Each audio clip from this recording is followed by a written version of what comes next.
look at the issues and people making news in North Carolina. Here's your host, Sonia Williams.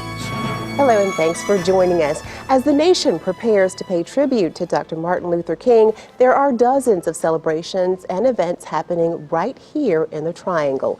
On today's show, we highlight some of those events and how they honor the life and the legacy of Dr. King. And joining me now is Dr. Duma Harshaw, Board Chair of the Triangle Martin Luther King Jr. Committee. Dr. Harshaw, welcome back to Tar Heel Talk. Well, thank you so much. It's a pleasure to be back. Now, the Triangle Martin Luther King Jr. Committee has stemmed from a previous committee, but has a very rich history in the Triangle. Talk a little bit about the MLK Committee and the work that you've done and how this committee has evolved over the years. Yes, well, we look forward to celebrating the 36th annual meeting. And when we look at our history, we have a rich history of involving citizens throughout Raleigh and Wake County in the past particularly, but also the Triangle as we try to focus on the contribution that Dr. King made. And ministers, and particularly Mr. Bruce Leitner, had profound leadership across the years, and many of us worked with him. And when he retired, the Triangle Martin Luther King Jr. Committee grew out of that. And one of our purposes is to extend the impact of the committee. Celebrations are good, but we wanted to begin to do a little more than that, than just to celebrate one day, but also to begin to engage the whole Triangle, but also to try to attract more young people to hear once again the voice of Dr. King and what he stood for, what he died for, and how relevant his life and voice is to all the issues that we face today. And it's interesting that you say, you know, you're trying to engage young people and help them to understand the life and legacy and the work that still needs to be done. Exactly. And I know a lot of times when you're talking about students, some of them will look at this as just a day off from school, but it really is, it's much more than that. So what is the message for our young people? Yeah, right. Well, one message is we want it to be a service day, and following our breakfast on January 18th, it begins 40 days of service, and helping them to understand the message of doing something for someone other than yourself and reaching out to a larger cause and to touch the lives of others. And that's certainly what Dr. Martin Luther King stood for. We also see it as an opportunity to educate. It's kind of sad and alarming to learn that many young people don't even know, even in the African American culture, that much about his sacrifice, what he stood for, what his message was really all about. And so we engage them in order to teach, but also to inspire, because they have many challenges today. And the message of Dr. King, if you say philosophy, you can, but it's also really a theology because of his faith tradition and the fact that he was a minister of the gospel. And all those things that he stood for really can be applied to the challenges that we face right now in the 21st century. Right. And I want to talk definitely about some of those challenges as we go on throughout the program. But before we do that, talk about the events that will take place over from Friday to Monday, because there are a number of things that are free and open to the public. Yes. And we begin on Friday, the 15th at 9 a.m. with a wreath laying. And ministers will be coordinating that with young people and churches and choirs and some dynamic speakers to remember him. And it's at the Martin Luther King Gardens, Memorial Gardens in Raleigh. And then we gather early in the morning in Research Triangle in order to have our interfaith prayer breakfast, and that starts at 7:15 a.m. And people need to get there early. Right. We tell people that if you don't get there maybe at 6 a.m. or 6:30, it'll be difficult to find a seat. And the turnout has always been profound, and we have great speakers and messages there, but also diverse prayer traditions that are offered, again, to inspire people. And right after that, following that, we're gathered downtown Raleigh for the march, the Memorial March at 11 a.m. And people would gather on Edenton Street across from the Capitol and march to Mamandi Auditorium in order to have an ecumenical noonday service. The Martin Luther King Children's Choir will be there. And they are phenomenal. Yeah, and Shaw University Divinity School is one of our co-sponsors, and we'll have a great time. And then it's not over yet, because then we're gathered at 5:30 for the memorial gospel and musical experience, which is just profound. And we have different groups throughout North Carolina who come and sing of hope and truth and faith, in order to instill that in people and help people to discover the hope that they really need in order to face the issues of the day. And that is taking place downtown at the Duke Energy Center for Performing Arts. Yes. And that is also free. So everything is free. no Yes. excuse for not participating. Right. Let's talk a little bit about the importance of having this full weekend of celebrations and honoring the life and the legacy of Dr. King. Yeah, right. We really need to look in today's world at what is taking place and the model, the message, and even the ministry that Dr. King had to bring people together. And he often referred to the beloved community, which meant that we respect human personality and human dignity, and we invite all people to share equally in accessing what's available in our country and uplifting the meaning of democracy, but also overcoming injustice and racism and divisiveness and some of the things that we see really destroying the fabric of our country today. And Dr. King was able to change society, but he did so in a nonviolent fashion. And in today's world, where there's so much violence in schools and domestic violence and so many Americans using guns, to say nothing of terrorists inside and outside of the country. But also people think today that to solve conflict, you use violence or a weapon. And Dr. King's voice is strong in the tradition of Jesus, of course, and Mahatma Gandhi, that nonviolence is a power that really can address the injustices, but also bring us together, where everyone is dignified and everyone is respected, and there's room for diversity. Right. Excellent points. You talk about everything that's going on Yes. in the world today, not just here in North Carolina, not just in the U.S., but around the world. Right. All the violence, all the killings. Yes. When you have a message of nonviolence, is that something that is still relevant given the events of today? Is that something that you think our youth can relate to, given the fact that there have been so many violent killings and so many incidences that that have resulted from violence? Yeah, right. I imagine if you're born in today's world, it's hard to relate to a message of nonviolence. But when that is practiced, even in our personal relationships, in homes and marriages, among friends and enemies, you see that it really is the better way than to destroy another human life because you can't work out a love relationship. Or you don't agree with a certain racial culture other than your own. And so the result is then that you're divided, and people then experience violence and they suffer from it and they're victimized. And so the only way to show that is more than just a message, but it has to be demonstrated by building bridges between people and helping people to see by experience that if you sit down and talk and seek to understand somebody, you have a better chance of really resolving the issue and both parties being okay and still alive and willing then to work toward reconciliation. And we just have to remind people of that. And so the term nonviolence is archaic in many ways, but not the principles of seeking to bring people together, learning to forgive, learning to come together even with people who disagree with you in order to work toward a common good that's going to be better for everyone.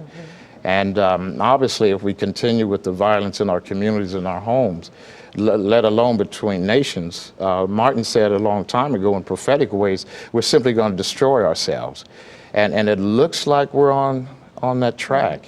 And so maybe Mahatma Gandhi, who changed India and brought freedom, and Martin Luther King Jr. have a very relevant message for us today that can really save the best of this nation. Right. And I think that really speaks to the theme of this year's celebrations, Yes. the fierce urgency of now. Yes. Well, after the break, I want to talk a little bit more about that theme and the work that lies ahead. Okay. All right. We'll be back with more Tar Heel Talk after these messages.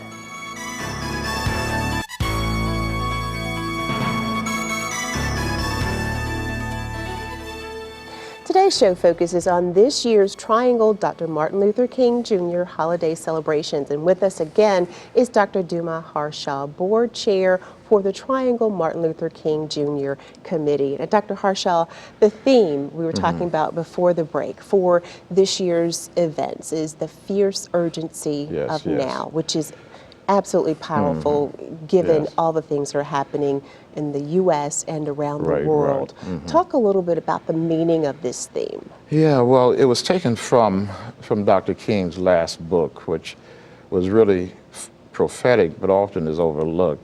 Where do we go from here, chaos or community?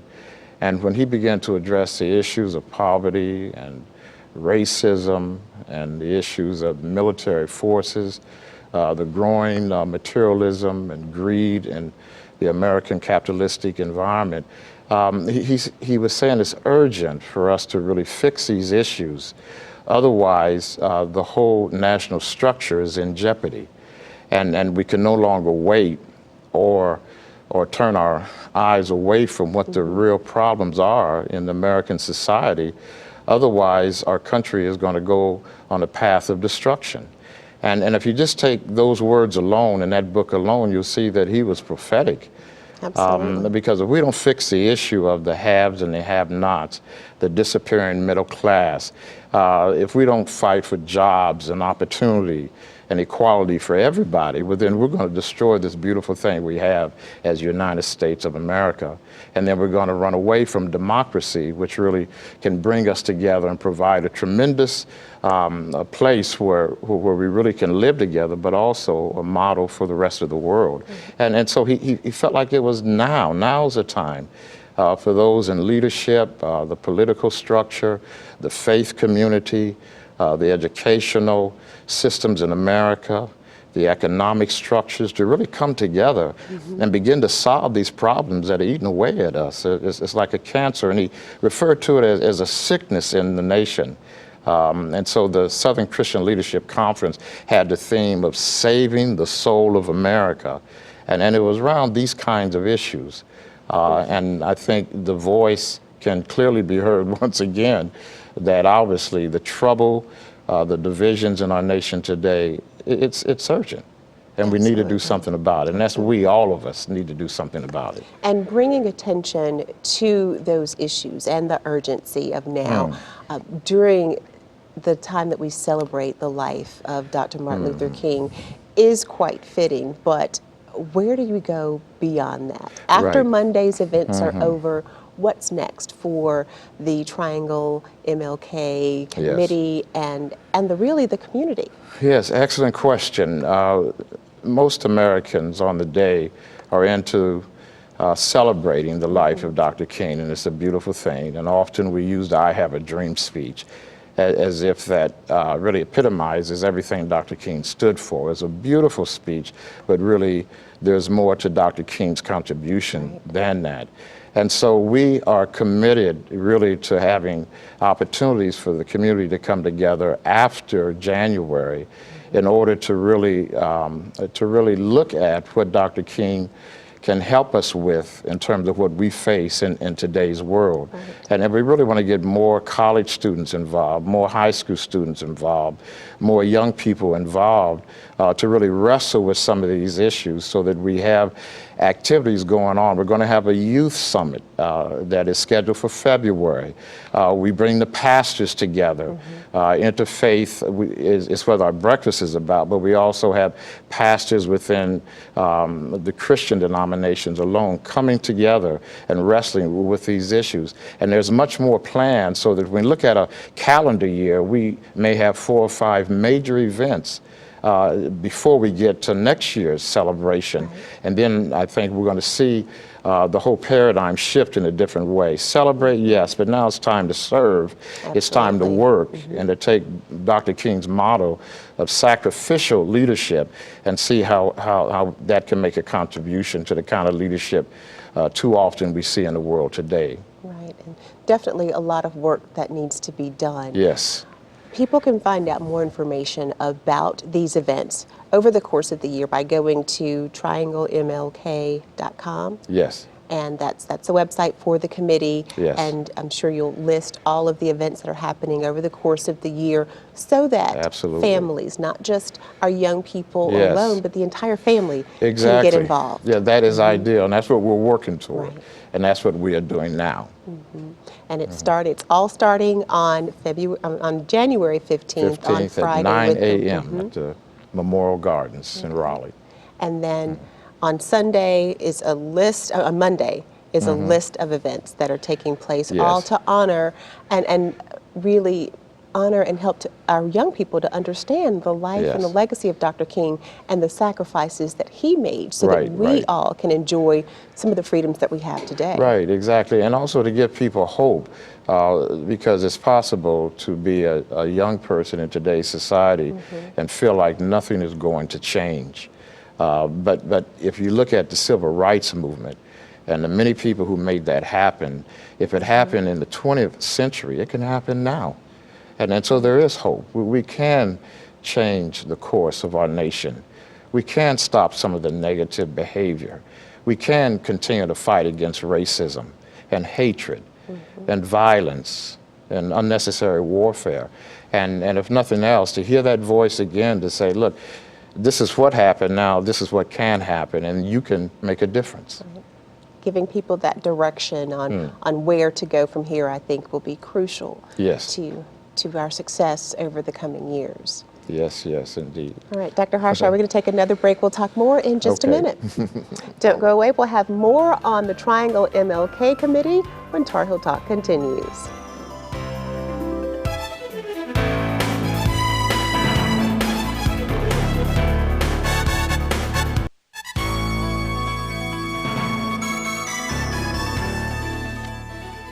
Welcome back to Tar Heel Talk. I'm Sonia Williams. We're talking today about this year's Triangle Dr. Martin Luther King Jr. holiday celebrations. And with us again is Dr. Duma Harshaw, who is the board chair of the Triangle Martin Luther King Jr. Committee.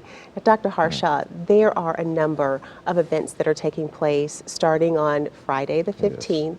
Tell us a little bit about them and how people can get involved, because they're all free. Yeah, they're all free and everyone is welcome. We have a wreath laying ceremony at the Memorial Gardens in Raleigh at 9 a.m. And we have great leadership there from the faith community and churches that will be involved. Some great music and inspirational messages. And everyone is welcome there to honor, again, that space that the city has set aside for Dr. King. And also on that same corner and location, there's going to be more built so we can bring people together and they can gather, and there'll be opportunities to revisit history there. And so we're really excited about that beginning. And then early Monday morning, Very early. we'll start at 7:15 a.m. in the Research Triangle, and we'll have our interfaith prayer breakfast. And if you really want a good seat, you need to get there about 6 a.m., believe it or not. Because there are hundreds of people. That's a huge Yes, turnout. yeah, huge turnout. And it's a free breakfast, a full breakfast. And so if you're hungry, just come. And then you hear a wonderful message. Reverend Mark Anthony Middleton of Abundant Hope Church from Durham will bring the major message, but we're going to have other faith traditions represented there through prayer and reflection, and some of our young people as well, and great music. And I think that is so important, and I love the way that this committee and that breakfast has always brought together people of different walks of life and Yes. different faiths to worship together Yes. and just to have some time together. And I think that's a great thing, and definitely moving in the right direction to unifying our community. Yeah, and to stress our commonality rather than what separates us. And knowing that there's great strength in that, and not only for us individually, and our traditions, but also for the larger community. Absolutely. And so after the breakfast, after you're nice and full and you've heard a great message, then you're you ready can to walk work. it off. Yeah, you're ready to work. You can start serving right after the breakfast. Absolutely. For 40 days. But also we will gather downtown Raleigh across from the Capitol on Edenton Street to march to Duke facility where we can then have an ecumenical service. And that many people will gather at 10 a.m., but we'll start marching at approximately 11 a.m. Okay, so then you march at 11, Yes. and then at noon there's an ecumenical service. Yes. And the day is still not over. No, it's not over at 5:30. So if you get to that, you might as well stay for the Let's keep 5:30 going. annual musical. Yeah, and then you'll really be ready to work and serve, and it'll be the ending of a great celebration. And that's at 5:30. It's downtown at Yes. the Duke Energy Center for Performing Arts, which Yes. is on East South Street in Raleigh. And all these events are open to the public, Yes. and they're absolutely free. Yes. Great opportunities to get the entire family involved. Yeah, the entire family, want everyone to come out. You'll meet new friends. You'll be able to talk to people from different places, and there's some bonding that goes on in that environment. And then you help children to live history in a sense, or relive history by them identifying with what those marches were about in the 20th century, and marches that are taking place right now in today's world. And you may not be able to go to any of them, but this would be your opportunity to see what that feels like, to march for a cause and to unify with other people in order to do something that's good and right. And I know that the committee really wants to engage our young people. Yes, yes. What is the message that you want young people, whether they're participating in these events or some other events that are happening in the Triangle, what is the message that you hope that they take away from this year's celebration of Dr. Martin Luther King's Yeah, we life? want them to know that change is possible and it can happen, but it happens through service. And it means that they can do more than talk or get frustrated or get discouraged about what they see. They can actually get involved and they can make a difference. And the tools are there with the thought of Dr. King, but many of the people who supported movements like that become resources for you to know that you can do something about it, and that what you contribute can make a difference for many people. Absolutely, and people can find out more information about these events and events over the coming months by Yes. going to the committee's website, trianglemlk.com, and all the information is there. And this is certainly a time to activate and engage our Yes. young people and our entire community, Right. because there's so many things going on around the world Right. that some healing needs to take place no matter where you are. Exactly, and we can be a part of that. Well, Dr. Dumahar Shah, who is the board chair for the Triangle Martin Luther King Jr. Committee, it is always a pleasure to have you on the show. Welcome your wealth of knowledge, and certainly thank you and the committee for putting these events together, and thank you for taking the time to You're share welcome. them with us today. You're welcome, and thank you for inviting us. All right, thank you. That's it for this week's Tar Heel Talk. To comment on this or other episodes of the show, send us a message on our Facebook page or an email to tarheeltalk@fox50.com. I'm Sonia Williams. Thanks so much for watching. We'll see you again next week.